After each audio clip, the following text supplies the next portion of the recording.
आखिर क्या हुआ कि युवा इस कदर सड़क पर उतर आए कि पुलिस की सांसें फूल गई। पुलिस, पूरा का पूरा प्रशासन क्यों सड़क पर उतर गया, उसके बावजूद भी हालात तनावपूर्ण बने हुए हैं। दोस्तों, ये तस्वीरें परेशान करने वाली हैं, जो उस शहर से आई हैं, जो शहर दिल्ली एनसीआर के प्रमुख शहरों में से एक ही नहीं है, बल्कि उत्तर भारत में जो अलग अलग राज्यों से लोग काम करने आते हैं उनके लिए भी एक बहुत महत्वपूर्ण जगह है। दोस्तों, ये तस्वीरें हैं नोएडा की। नोएडा में बड़े लेवल पर आज सुबह से नोएडा सेक्टर 59, 60 और 62 की फैक्ट्रियों में काम ठप हो गया। कर्मचारी उग्र प्रदर्शन करने लगे। हालात यहां पर इस कदर हो गए कि पुलिस को आंसू गैस के गोले दागने पड़े। उसके बावजूद भी हालात बड़ी मुश्किल से नियंत्रण में आ पाए हैं। अब भी स्थिति तनावपूर्ण बनी हुई है जिस वक्त मैं वीडियो रिकॉर्ड कर रही हूं। और तो और दोस्तों, पूरा का पूरा पुलिस प्रशासन और स्थानीय प्रशासन कर्मचारियों को मनाने में लगा हुआ है। वो कर्मचारी जो पिछले एक हफ्ते से शांतिपूर्ण तरीके से धरना दे रहे थे, प्रदर्शन कर रहे थे, आज उनका गुस्सा सातवें आसमान पर फूट पड़ा।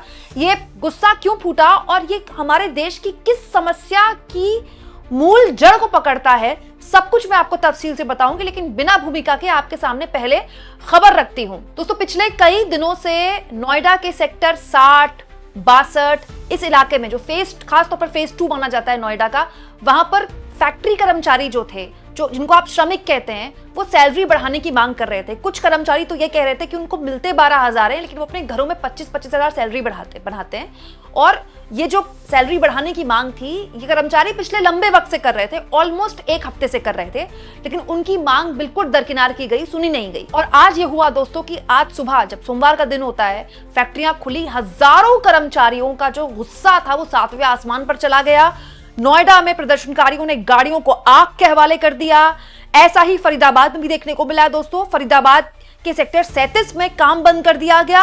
यहां भी कंपनियों के बाहर काम करने वाले प्रदर्शनकारियों ने, श्रमिकों ने जो उसी कंपनियों में काम करते हैं, वहां प्रदर्शन किया। दोस्तों, एक कंपनी का नाम है मदरसन कंपनी के अलावा कई दूसरी कंपनियों के कर्मचारी भी, शुरुआत मदरसन कंपनी के श्रमिकों ने प्रदर्शन करके की, उसके बाद कई दूसरे कंपनियों के कर्मचारी भी सड़क पर उतर गए।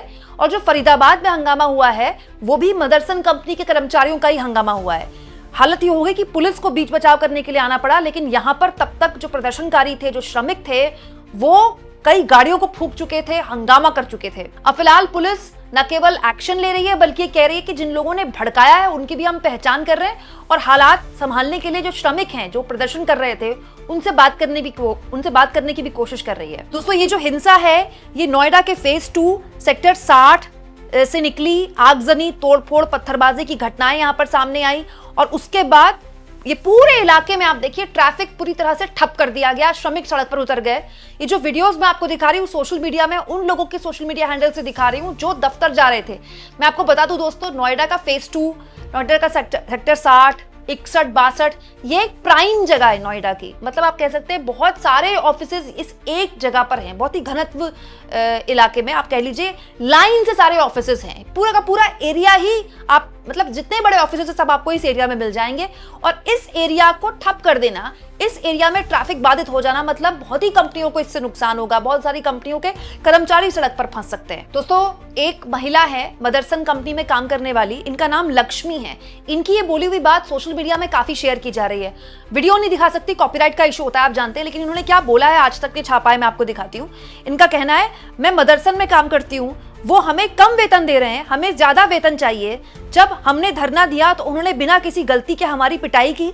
सिलेंडर, सब्जियां और सब कुछ महंगा हो चुका है। आज जब हमने विरोध प्रदर्शन किया तो हमारी पिटाई हुई, मेरे पैरों में चोट लगी है। मेरी मांग है कि 20,000 रुपए तक वेतन दिया जाए, तभी हम अपना गुजारा कर पाएंगे, वरना विरोध जारी रहेगा। दोस्तों, जो प्रदर्शन करने वाले श्रमिक है, इनका कहना है कि 12-12, 15-15 घंटे इनसे काम लिया जाता है। 8-9 हजार मुश्किल से इनकी सैलरी है।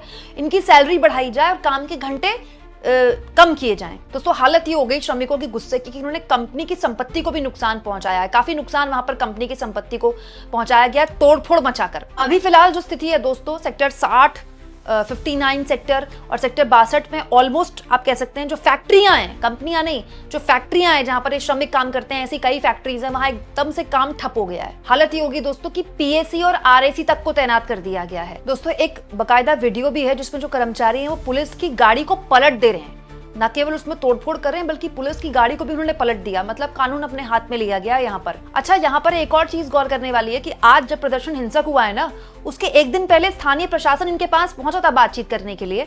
इस खबर के मुताबिक पहले प्रशासन, फिर पुलिस और फिर प्राधिकरण के अधिकारियों ने कर्मचारियों के प्रतिनिधियों से बात की थी, उनकी मांगों पर विचार करने और समाधान निकालने का भरोसा दिया था।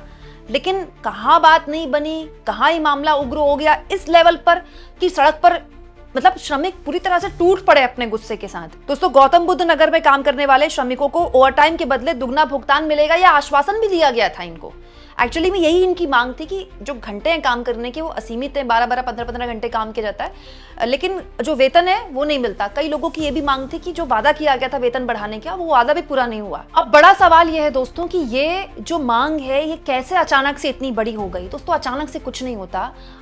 मैं विजुअल्स देख रही थी जहां पर ये हंगामा हुआ नोएडा के या फरीदाबाद का, जो आप हंगामा देख लीजिए, वहां पर जितने भी श्रमिक दिखे हैं आप उनकी उम्र देखिएगा, किसी की उम्र 50 प्लस नहीं है, सब आपको 40 के अंदर ही मिलेंगे, 40 से कम, जेनजी से थोड़े से बड़े, सब के चेहरे पर आपको एक मायूसी दिखाई देगी। दोस्तों, इस देश में बेरोजगारी एक बहुत बड़ा संकट है और उससे भी बड़ा संकट जानते हैं क्या है कि आप ओवर क्वालिफाइड होते हैं लेकिन आपको अंडर क्वालिफाइड वाला काम करना पड़ता है। दोस्तों, इस देश में ग्रेजुएट चाहे बीकॉम किए हुए हों, एमकॉम किए हुए हों, उनको क्या नौकरी मिलती है और कितने कम सैलरी में उनको गुजर बसर करना पड़ता है, मुझे आपको बताने की जरूरत नहीं है। यहाँ किसी भी तरह से मैं इन श्रमिकों ने जिस तरह से कानून अपने हाथ में लिया है, इसको किसी भी तरह से मैं आगे नहीं बढ़ा रही हूँ, ना ही इसको मैं प्रमोट कर रही हूँ, ना ही मैं इसको सही मानती हूँ।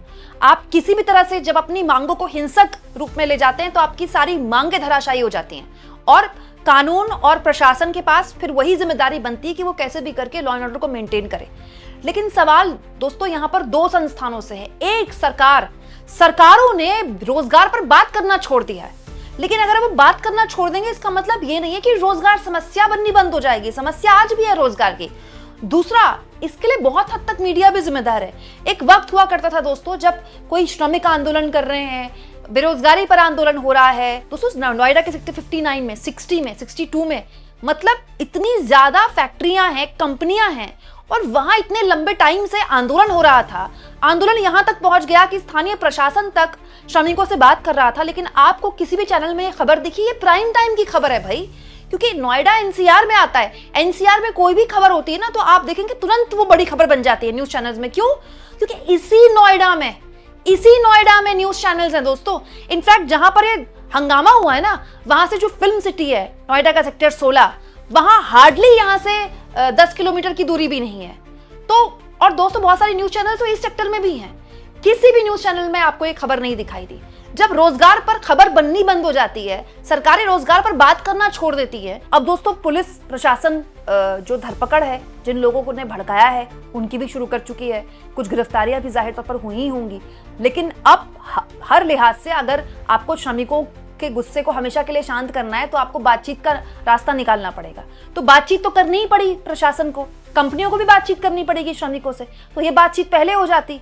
क्यों इंतजार करना है कि किसी का गुस्सा फूटे? हालांकि मैं फिर कह रही हूं कि इस तरह की हरकत का मैं बिल्कुल भी प्रमोशन नहीं करती, बिल्कुल मैं इसको इंडोर्स नहीं करती, लेकिन ये एक चेतावनी है हमारे देश के प्रशासन के लिए, सरकारों के लिए। उत्तर प्रदेश के मुख्यमंत्री योगी आदित्यनाथ इस वक्त पश्चिम बंगाल में अपनी पार्टी के लिए प्रचार कर रहे हैं और वो कठमुल्ला जैसे शब्दों का इस्तेमाल कर रहे हैं अपने प्रचार में।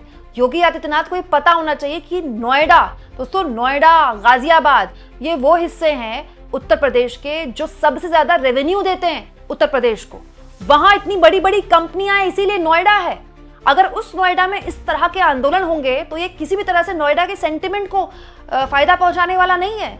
आप इस मुद्दे पर क्या सोचते हैं? कमेंट बॉक्स में जरूर लिखें और जितना हो सके दोस्तों चैनल को शेयर भी करें और सब्सक्राइब भी।